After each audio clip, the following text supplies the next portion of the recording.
नवी मुंबईतील palm beach रोडवर रविवारी मध्यरात्री पुन्हा एकदा अतिवेगाचा थरार पाहायला मिळाला। चाणक्य सिग्नल जवळ रात्री सुमारे 2 वाजता मर्सिडीज स्पोर्ट्स कारचा भीषण अपघात झाला। या अपघातात कारमधील 2 जण गंभीर जखमी झाले असून त्यांच्यावर वाशीतील अपोलो रुग्णालयात उपचार सुरू आहेत। प्राथमिक माहितीनुसार मर्सिडीज स्पोर्ट्स कार वाशीच्या दिशेनं प्रचंड वेगानं जात असताना चालकाचं वाहनावरील नियंत्रण सुटलं। त्यामुळे कारने 4 ते 5 वेळा पलटी घेतली आणि मधल्या लोखंडी बॅरिकेड्स तोडत थेट बेलापूरच्या लेनमध्ये जाऊन आदळली।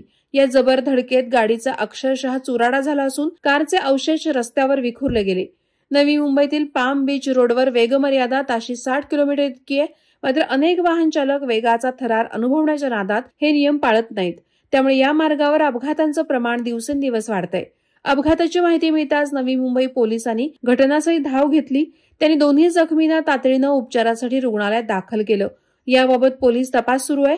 दरम्यान या अपघातामुळे काही काळ पाम बीच रोडवरील वाहतूक विस्कळीत झाली होती। या गंभीर अपघातानंतर नागरिकांकडून पुन्हा एकदा वेगमर्यादा आणि रस्ते सुरक्षेबाबत प्रश्नचिन्ह उपस्थित केलं जात आहे।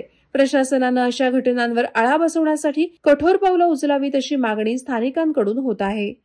वादळवारा लाईव्हसाठी अमोल कांबळे, नवी मुंबई। नवी मुंबई व रायगड जिल्ह्यातील ताज्या बातम्या आणि घडामोडींसाठी सबस्क्राईब करा वादळवारा लाईव्ह चॅनल आणि दाबा बेल आयकॉन।